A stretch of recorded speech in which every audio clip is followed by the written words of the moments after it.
guys, welcome back to Nepesis. Once again, this is your host Anigima, and today's video we're going to be doing a review on Incredibles 2.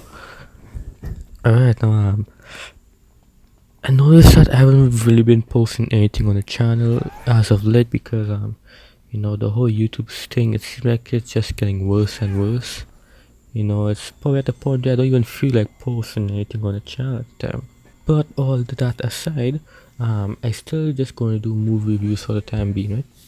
Now, today's video is going to be a special video because it's Incredibles 2, right? Now, this is a film that I've been waiting for like basically 14 years. I think basically like your whole life you've been waiting for this film.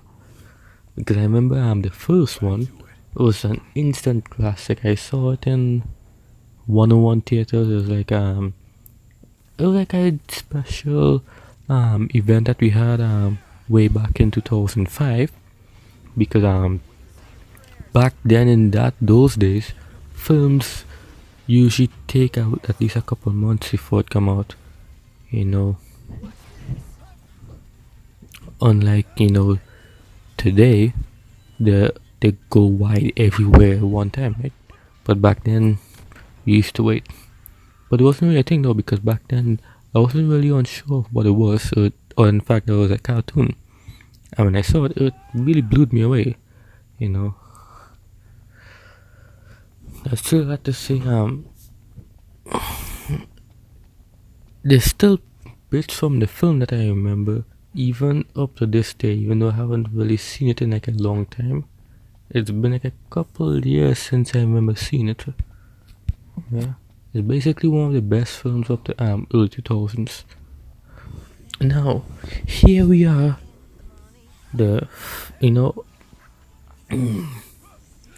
moving along from all of that stuff. Here we are in the modern day with Incredibles 2. Now, this film, I was very high expectations for it and very skeptical, hoping that it doesn't fail, because a lot of times studios try to do sequels, they end up falling flat on it. But I had faith that Pixar would have delivered, hoping that this would not have turned out to be the Cars sequel, because that was disappointing. I have to say it's not actually. The film starts off in that sort of like crime-esque thrillers introduction. And the one thing I like about it, looking at it from a perspective is it is really Brad Bird's movie. It is, although it's a Pixar animation film, it's more importantly it's Brad Bird's film.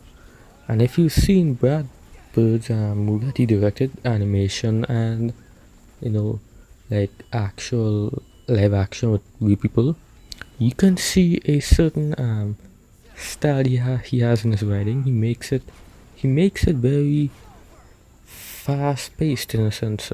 Like it makes a movie like 2.5 hours long feel like an hour and a half in a way. And even while he makes it feel like it's fast paced, it still throws a lot of stuff in it. That's the one thing I remember when I watched Ratatouille and the first Incredibles, and I do get that a lot here. I mean, there's a lot this film is going for. I mean, first of all, how it happens is that it starts off basically where the last one left off. You probably know that by now when you saw the trailers, right? They're the same age, so it's basically like nothing has changed a bit. It's like just part 2. There you go, and I really like that, because a lot of the time when studios tend to make sequels, it always be like this amount of time into the future and everyone's older and beards and whatever. So it's really refreshing to see that sort of take with a long awaited sequel. The whole premise though is that, considering the amount of damage that Mr. Incredible and his family team did, they made superheroes illegal, was the new law that they were going to put in place because of all the damages that's been done. As expected, they would have to try and fix that because they're superheroes, so they meet up with this company that helps them do this marketing campaign to make superheroes legal again. And it actually turns out to work out pretty fine because then it's actually really nice how they set it up and whatnot and introduce the characters. Um, and this is where it gets interesting, right? While they're doing this, they had to use Elastigirl to be the one to go out and this long running campaign, which is okay, but it means because she has to do it, you know, Bob has to be the one that stays home and take care of the kids, right? Because she won't be home to take care of the kids while she's out doing the hero stuff. So it, when you look at it that way, it feels a bit like they're taking things in a certain direction that you probably won't see all that much because remember, Incredibles is like a family film, and when you see this, you want to see like the whole family together. And I admit you do get to see the whole family together. It's just that they had to set up in this way first for the story to come out. And so what happens is you see the film, the mom is out, like saving the day, and Bob is at home doing the parenting stuff. And actually, at first when I saw it in the trailers, I was a bit turned off. But when I saw it playing out in the film, watching the film itself, it actually turned out to be pretty entertaining. The way how it was directed and how it unfolded. I will say that it could have turned out bad actually. This kind of premise. Considering how a lot of films tend to take superheroes or maybe even other franchises like non-superhero films, they tend to like use male or female characters leading, and they end up doing a terrible job. Like Ghostbusters. So yeah, it's really interesting to see that they played it right, to say the least. Here in Incredibles 2, Brad Bird played it okay. The whole premise though is that now this is pretty interesting. The corporation that she's working with that on a campaign to make superheroes great again turns out to be the villain that is was playing her and playing the audience into a trap, so that when a certain time comes, they would do something crazy and would end up making superheroes illegal. And considering what they're setting up, it made superheroes illegal without the chance of them wanting to make them legal again.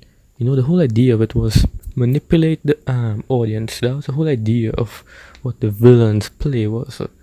Like, trying to target them and manipulate them to gain their trust, and such. And it was pretty interesting how it played out.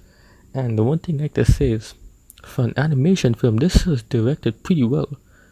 It had some pretty cool scenes. The way how the characters move and how they was fighting each other.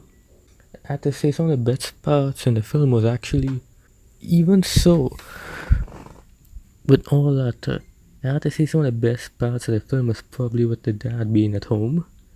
I mean, seeing the way how he reacts and not having to take care of the kids was actually pretty funny than anything else.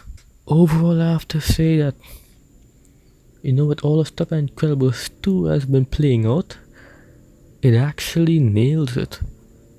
And that's pretty damn good because, like I said, this could have gone so bad, especially with what they were setting up. But it was worth it, and it was definitely damn worth the wait, to say the least. So overall, I'd probably say Incredibles 2 is a 9.1 out of 10. Now, yes, I know it's obviously if you think about it, it's not going to top the original. Since I would say the original is like a 9.7 out of 10. It's perfect, but even so, it doesn't need to be, because Incredibles 2 is still a excellent film to watch, and definitely something that pretty much everyone, like comic book fans, Like even non-fans, like people who probably didn't even watch the first one, you can probably watch this and still enjoy it. So yeah guys, I guess that pretty much sums up my view on Incredibles 2. Excellent film, definitely worth it. Another one for Pixar, right? So if you enjoyed it, be sure to let me know what you think about it in the comment section down below. Do you think it was worth the wait or not? What are your favorite scenes in the film? And what would you expect to have seen? So be sure to check out my other videos. And I guess I'll see you guys later.